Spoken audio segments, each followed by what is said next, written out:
Okay. Well, I think it's a very nuanced argument you're making. I actually respectfully disagree with a lot of your points. One thing that stuck out to me is your context that you draw, racial hoaxers, as you call them. And I think that's kind of dangerous to put out these days. Obviously, you can probably recount 3 or 4 incidents that were proven to be false, but then you think about the long list of things that actually happened. And people rarely lie about hate crimes, and so there is a problem here. Welcome back. A Muslim American teen arrested for lying to police in New York City after making up a story that she was attacked for being a Muslim. The 18-year-old said that 3 Trump supporters tried to rip off her hijab and called her a terrorist. The teen posting on Facebook, quote, "Trump America is real. I witnessed it firsthand." She was arrested for lying to the cops.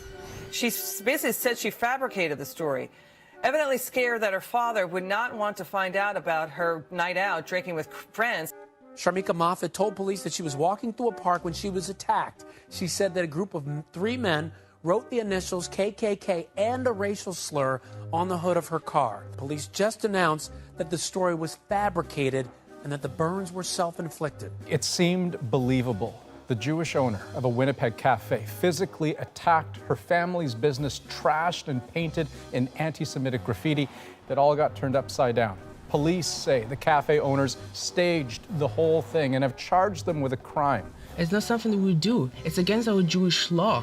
It's against our beliefs. They can find any evidence against anybody. In the end, we found evidence of a crime. It just wasn't a hate crime. I am hugely disappointed and frankly angry.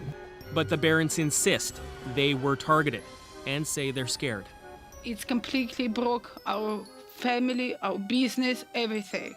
Now, as you heard from Cam, one big worry is that if this was a stunt, it could undermine support for real incidents. Last week, an Indian-owned store in Charlotte, North Carolina was set afire, a rock thrown through the window, and a racist note left behind. It read, quote, "We need to get rid of Muslims, Indians, and all immigrants." It was signed, "White America." This week, police arrested an African-American man after surveillance video showed him lighting the fire. The website fakehatecrimes.org documents hundreds of such cases, with new ones occurring almost every week. Among them, last month, Israeli police arrested a 19-year-old Israeli Jewish man as the primary suspect in hundreds of bomb threats against Jewish community centers in the U.S. In January, a black waitress in Virginia claimed a customer wrote on the receipt, quote, "Great service, don't tip black people." The customer later maintained it was written by the waitress, who was upset over her 1-cent tip for bad service. YouTube hoaxer Adam Saleh pulled this prank. "We spoke a different language on the plane, and now we're getting kicked out." That's insane. It was picked up by the New York Times, USA Today, and the LA Times as potential evidence of a hate crime. Chicago police have charged Jussie Smollett with disorderly conduct and filing a false police report, a felony. They say the story he told them about 2 men beating him, yelling political, racial, and homophobic slurs, and tying a noose around his neck was a lie. One that took social media and the mainstream media by storm. How could reporters who are literally paid to be skeptical have fallen for such an obvious lie? It's not an easy question to answer. It's far easier just to pretend the whole thing never happened, and that's what some are doing. The newspaper refused to run a single news story about Jussie Smollett's hoax. If you got your news from the Washington Post, you would still believe that Smollett was attacked by white racists for the crime of opposing Donald Trump. MSNBC did pretty much the same thing. Once Smollett was arrested, the channel did not even cover the story in primetime. Other journalists have decided that Smollett cannot be guilty. He simply can't be. Somebody must have set him up, probably from the racist Chicago Police Department. I think we need to see some of the evidence. I think it's very concerning that all of these leaks came from the Chicago Police Department. So frankly, all we have is leaks from the Chicago Police Department, now what they said in this press conference, and what Jussie Smollett and his team have said. This police department did in 2016 openly, through their union, support Donald Trump. If it is true, didn't he in fact attempt to paint the MAGA supporters as these racist and homophobic people? I think I have to disagree with you there. If the story's true, that... Yeah. Well, but Michelle, I have to respectfully disagree. I think MAGA supporters have painted themselves as that. I mean, when you look at footage, when you hear things they say, this is the honest to goodness truth, and we have to be bold enough to call that out.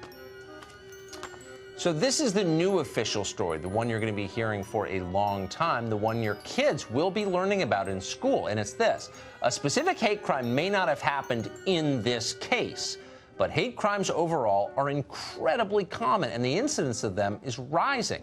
So the lesson of Jussie Smollett isn't to be more skeptical of hate crimes, but to be more credulous. CNN wants that to be your takeaway from the whole thing. It doesn't matter that its anchors slandered and defamed almost half the country over a lie. There's a much more important point here. Listen. This is an America where hate groups, hate crimes are on the rise. The reality is there has been a rise in hate crimes. There has been a rise of intolerance.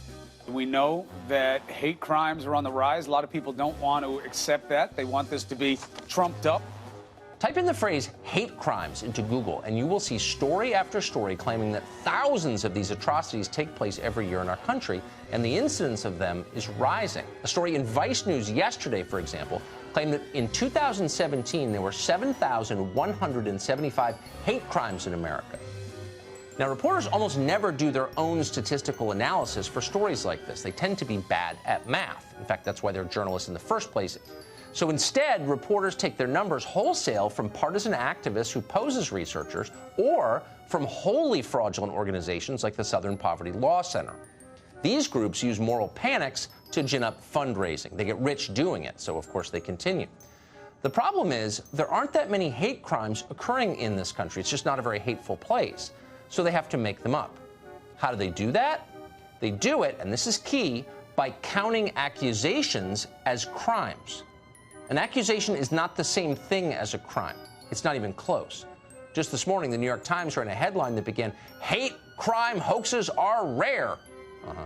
Rolling Stone, whose most famous story ever was a hoax, assures us that, quote, "false reports of hate crimes are exceedingly rare." Here's what it says. Today, all criminal charges against Jussie Smollett were dropped, and his record has been wiped clean of the filing of this tragic complaint against him.